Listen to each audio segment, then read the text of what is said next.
Now with all the plates are empty, let's take a look at RG Ferrari in space.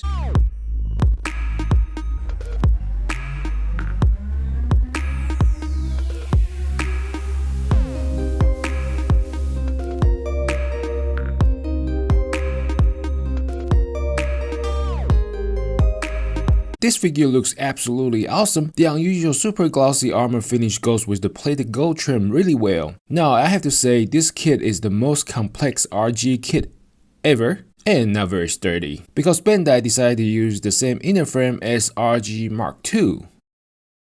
Now this is a HG Mark II, but it's the same size as RG.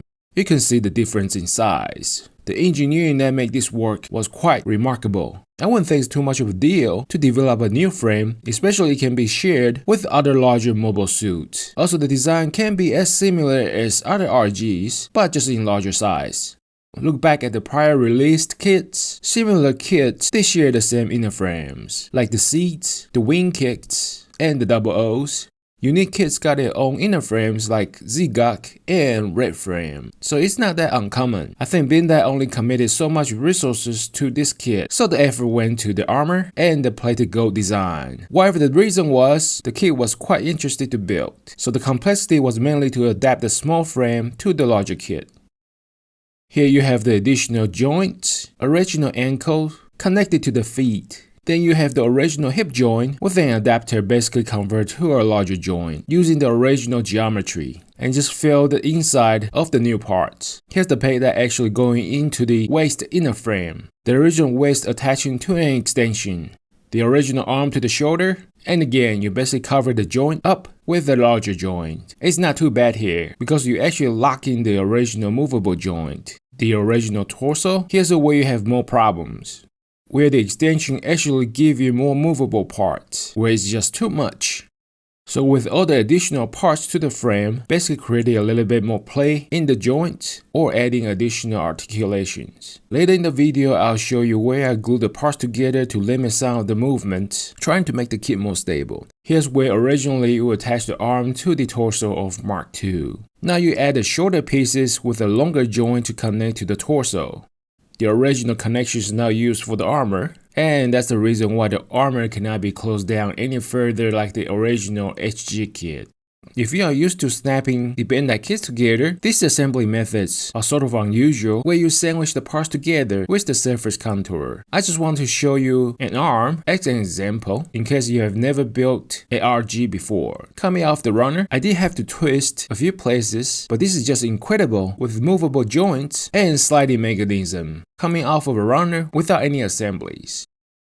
As one of the viewers pointed out, this is the first RG comes with a sticker sheet that has proper background color. All other RGs has blue background sticker sheets. However, the blue color usually is an indicator for water slide decals. This is kind of interesting. Not sure have I seen this before. Basically clear backing with the center unpainted.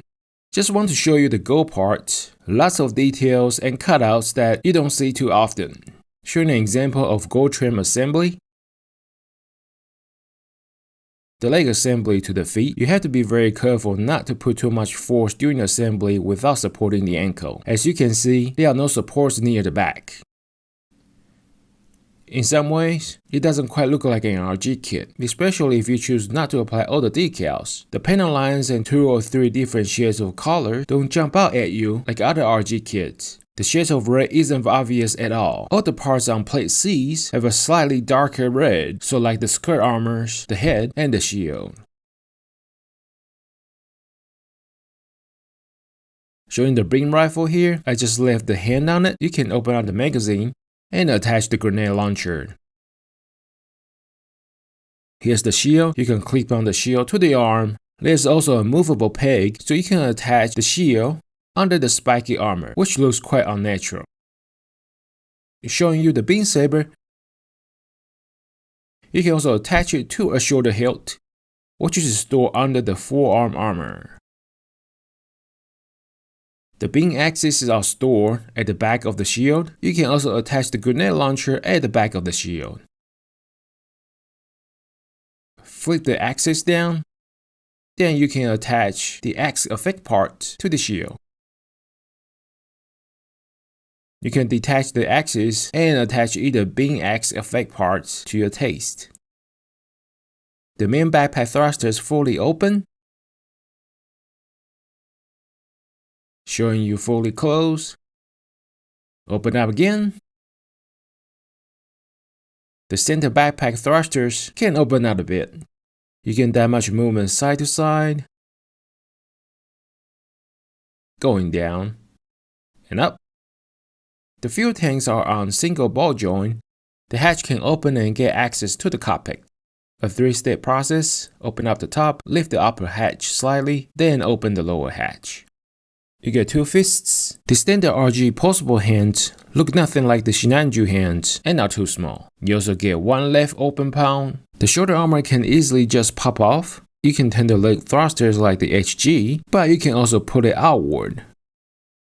There's more. The thrusters can open up more like it's putting out more thrust. The side skirts, you can also pull the armor down to expose the inner frame and thrusters. The decals here doesn't like to stick too much. Ankle going up about this much, and then going down about this much. The polystyrene energy pipe, very flexible. The Sinanju can stand on its own without too much problem, but does have to lean forward a bit. Even that is not very stable, due to the upper body isn't very stable, and of course the weight of the backpack. Here's the comparison between HG and RG. The RG just looks so much sharper and slicker. The backpack thruster lines, the shoulder spikes, and the antenna all have sharper lines. The RG has brighter red and is also a bit taller. The gold trims visually give you the depth, versus the decals are much flatter. As what I had mentioned in my unboxing video, it's quite amazing that Bandai can achieve this kind of glossiness without a secondary coating process. Now, in combination of the highly polished mode, Bandai also used a special blend of plastic formulation to achieve the shine. It's still polystyrene, but it's quite a bit more brittle than the regular soft polystyrene. So it takes extra care to manage the gates. When you trim the gates, especially the thicker ones, it's easy for the part of plastic just to flake off or peel off. The articulations are about on par to the HG, but RG has more movable gimmicks. I don't want to discourage anyone from getting the RG Sinanju, but if you are buying your first RG, I would recommend to get something else first. The gate marks are very visible on glossy finish, so here's a tip. It has been a while since I used a Gundam marker. I have the red from Gundam Seed Destiny set, but you don't have to use the same one.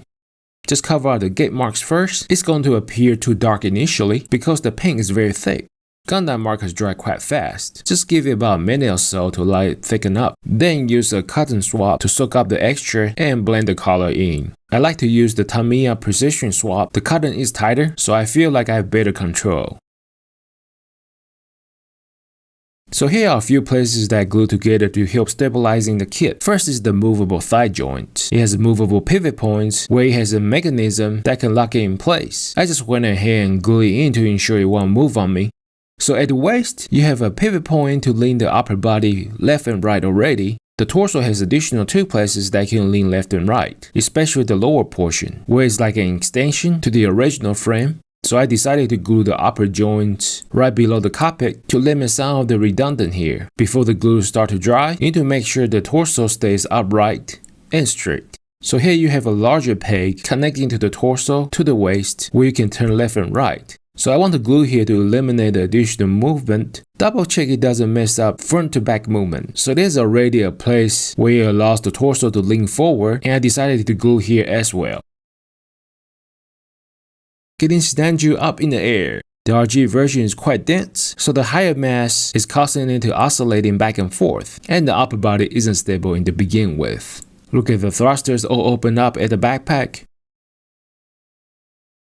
Give me an action pose shot. I have to say this, not the easiest kit to pose, since it's not very solid and the knee armor is coming off quite easily. Look at it, especially the upper body feels just like a jello.